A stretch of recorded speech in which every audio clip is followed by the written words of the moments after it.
Hola y gracias por sumaros a este análisis. Hoy vamos a desentrañar una red bastante compleja de eventos, jurisdicciones y decisiones legales que rodearon las elecciones estatales de Sinaloa en 2021. A ver, cuando pensamos en procesos democráticos, la verdad es que casi siempre nos imaginamos que la cosa va de contar votos en las urnas y ya está.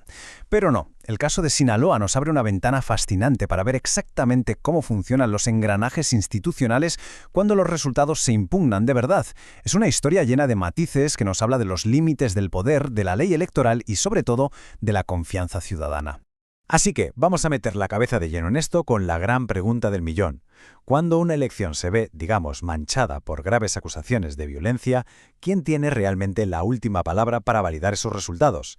Es una duda súper común. Muchas veces damos por hecho que el mismo organismo que organiza las elecciones es el que luego hace de juez. Pero, y esto lo vamos a ver clarísimo con los datos y reportes oficiales, la arquitectura de las instituciones es muchísimo más compleja e interconectada de lo que parece a simple vista.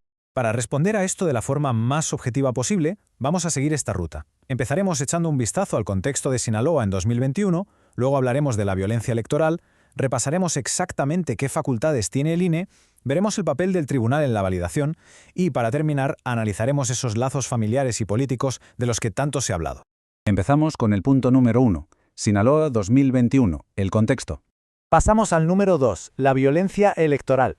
Para entender dónde está la tensión central aquí, hay que recordar que la victoria en las urnas del candidato Rubén Rocha Moya, del partido Morena, no fue precisamente una transición tranquila. ¿Qué va?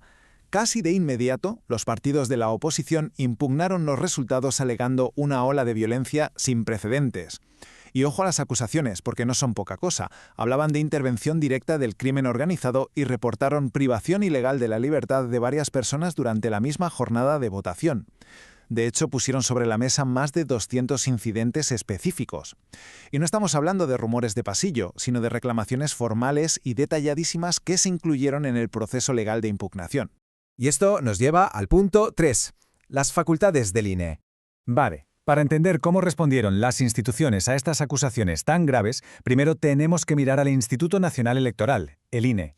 Porque es muy común pensar que el INE lo controla absolutamente todo, pero la normativa le pone límites muy estrictos.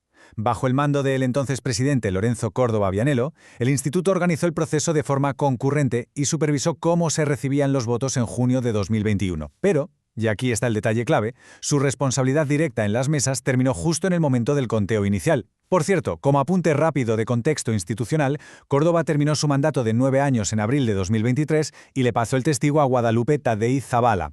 Ahora fijaos en este dato que es una auténtica barbaridad.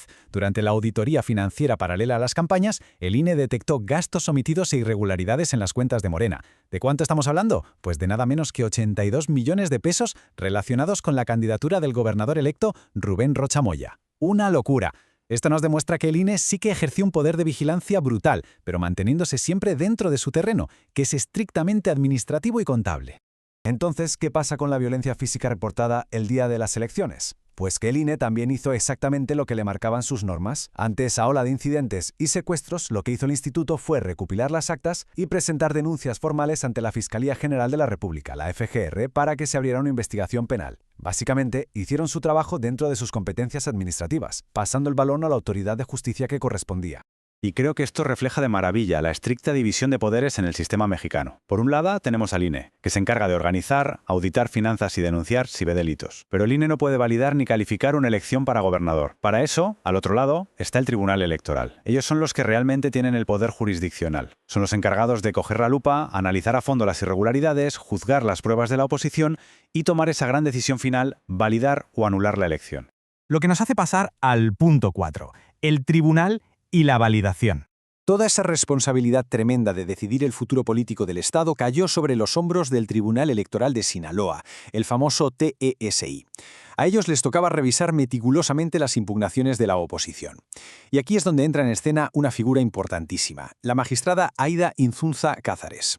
Ella fue la funcionaria designada directamente para evaluar todas las pruebas y redactar el proyecto de fallo. Es decir, su documento iba a ser la base absoluta sobre la cual el tribunal decidiría si anulaba la elección por la violencia o si la daba por buena. Y lo que dice su resolución es fascinante si lo miramos desde el plano puramente legal. En el texto, la magistrada reconocía abiertamente que sí, que ocurrieron más de 200 incidentes aquel día. Pero, aplicando los criterios legales al milímetro, concluyó que la violencia no había sido, y cito textualmente, ni generalizada ni determinante para cambiar el resultado. Su argumento jurídico era que, como el candidato de Morena había ganado con una ventaja tan amplia de votos, esos 200 incidentes matemáticamente no habrían dado la vuelta al resultado general. Pues bien, este complejo umbral legal llevó a un voto unánime. Los 4 magistrados del TSIN, que fueron Aida Inzunza Cázares, Maizola Campos Montoya, Verónica Elizabeth García Ontiveros y Luis Alfredo Santana Barraza, votaron a favor del proyecto. Con esto, desestimaron oficialmente que la violencia hubiera sido un factor decisivo y confirmaron definitivamente la victoria de Rubén Rocha Moya. Así que desde el punto de vista de la jurisdicción local, el caso quedaba completamente cerrado. Y así llegamos al último apartado, el número 5, lazos familiares y políticos. Pero claro, lejos de calmar las aguas, esta decisión unánime fue como echar gasolina al fuego. Y aquí es donde entra el grave conflicto de interés que denunciaba la oposición, y que está muy claro en esta tabla.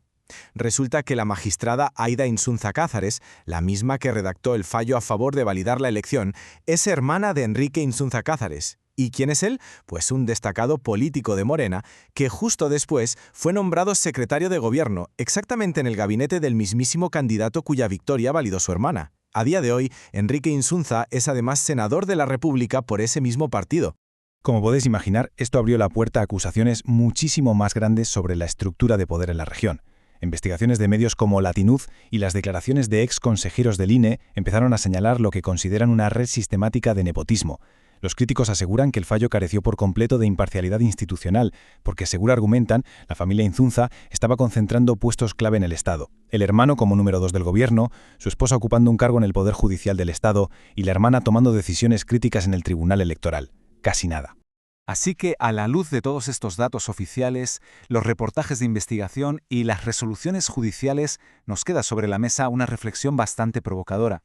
Cuando intentamos navegar por el delicado equilibrio que sostiene la democracia, ¿hasta qué punto los fríos umbrales técnicos y legales, mezclados con estos complejos árboles genealógicos de la política, terminan afectando a la confianza real que tiene la sociedad en la justicia electoral? Es una pregunta absolutamente clave, no solo para entender el caso de Sinaloa en 2021, sino para pensar en la integridad de nuestras instituciones en general. Muchísimas gracias por acompañarnos en este recorrido analítico.